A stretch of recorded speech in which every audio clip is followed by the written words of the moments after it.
दशकौंसम्म नेपालीहरूको दैनिक जीवन एक अवाञ्छित आगन्तुकद्वारा बिरामी थियो। अँध्यारो, लोड सेडिङ, निर्धारित बिजुली कटौती जसले राष्ट्रलाई सताएको थियो, प्रत्येक दिन 18 घण्टासम्म पुग्थ्यो। यो सानो असुविधा मात्र थिएन, यो एक आधारभूत अवरोध थियो जसले देशव्यापी प्रगतिलाई रोक्यो। सानो र ठूला व्यवसायहरूले उत्पादन ठप्प हुँदा ठूलो नोक्सानी बेहोर्नु पर्यो। विद्यार्थीहरू पढ्न सङ्घर्ष गरिरहेका थिए। भरपर्दो बत्तीको अभावले उनीहरूको भविष्य धमिलो बनाएको थियो। स्वास्थ्य सेवा जस्ता अत्यावश्यक सेवाहरू निरन्तर दबावमा थिए।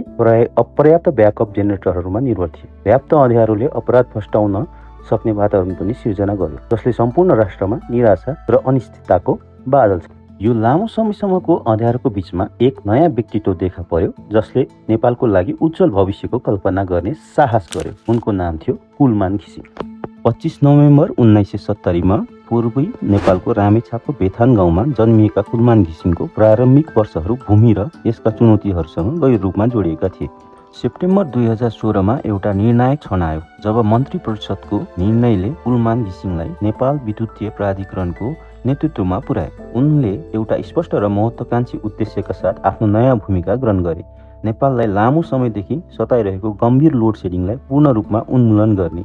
यो नियुक्तिले धेरैले आशाको किरणको रूपमा हेरेका थिए, बिजुली कटौतीको साङ्लोबाट अन्ततः मुक्त हुने मौकाको रूपमा। आफ्नो नियुक्ति पछिका दिनहरूमा घिसिङले एक अन्तर्वार्तामा लोड सेडिङ उन्मूलन गर्नु आफ्नो प्रमुख प्राथमिकता हुने कुरा सार्वजनिक रूपमा बताएका थिए।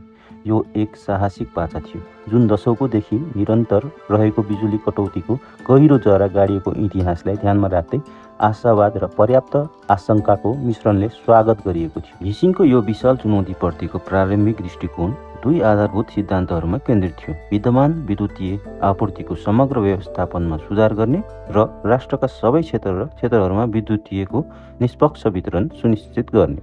उनले महसुस गरे कि विद्युतीय उत्पादन बढाउनु मात्र तत्काल समाधान होइन, उपलब्ध स्रोतको उपयोग गर्न थप रणनीतिक र सामान्य दृष्टिकोण महत्त्वपूर्ण थियो। उनका पहिलो र सबैभन्दा प्रभावशाली कार्यहरू मध्ये एक ठूला उद्योगहरूको चयन समूहलाई निरन्तर 24 घण्टा विद्युत आपूर्ति गर्ने लामो समयदेखिको अभ्यासलाई तत्काल अन्त्य गर्नु थियो। यस नीतिले प्रभावकारी रूपमा सामान्य जनताको खर्चमा केहीको आवश्यकतालाई प्राथमिकता दिएको थियो, जसले गर्दा घर र साना व्यवसायका लागि व्यापक बिजुली कटौती भएको थियो। यो वरीयतापूर्ण व्यवहार अन्त्य गरेर घिसिङले उपलब्ध बिजुलीलाई अझ समान रूपमा पुनः वितरण गर्न सक्षम भए, जसले गर्दा विशेष गरी प्रमुख शहरी केन्द्रहरूमा तत्काल र उल्लेखनीय सुधार भयो। घिसिङको रणनीतिको अर्को महत्त्वपूर्ण पक्ष विद्युतीय चोरीको मुद्दालाई आक्रामक रूपमा सम्बोधन गर्नु थियो, जुन नेपाल विद्युत प्राधिकरणको स्रोत साधनमा ठूलो भार बनेको थियो। कडा नियन्त्रणहरू लागू गरेर सङ्गठनभित्र जवाबदेहितामा सुधार गरेर र अवैध जडानहरूलाई निरुत्साहित गर्ने अभियानहरू सुरु गरेर उनले चोरी र प्राविधिक चुहावटका कारण हुने विद्युतीयको मात्रालाई उल्लेखनीय रूपमा कम गर्न सक्षम। विद्युतीय चुहावटमा आएको यो कमीको अर्थ हो कि उत्पादित विद्युतीयको धेरै भाग भुक्तानी गर्ने ग्राहकहरूसम्म पुग्यो, जसले विद्युतीय आपूर्तिको स्थिरतामा थप योगदान पुर्यायो। उनले औद्योगिक उपभोक्ताहरूबाट बाँकी रहेको विद्युत शुल्क असुली र छिमेकी भारतसँगको द्विपक्षीय ऊर्जा व्यापार सम्झौता लगायतका धेरै महत्त्वपूर्ण मुद्दाहरूमा सरकारसँग असहमति सामना गर्नु पर्यो। यी असहमतिहरूले घिसिङ र केही सरकारी निकायहरूबीच बढ्दो घसरन निम्त्यायो।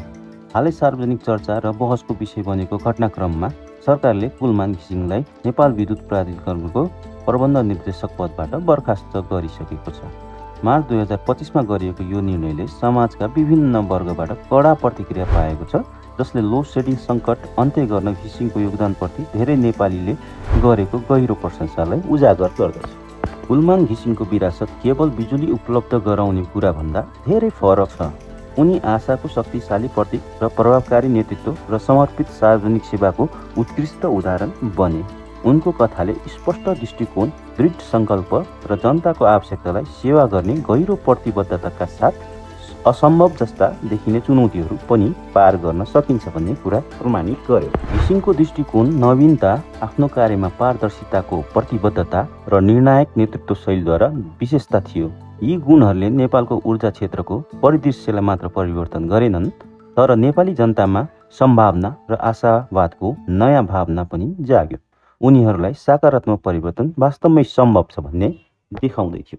हाम्रो आजको प्रस्तुति तपाईहरूलाई कस्तो लाग्यो? कृपया कमेन्ट गरी प्रतिक्रिया दिनुहोला। हाम्रो च्यानललाई सब्स्क्राइब गर्नुहोस्।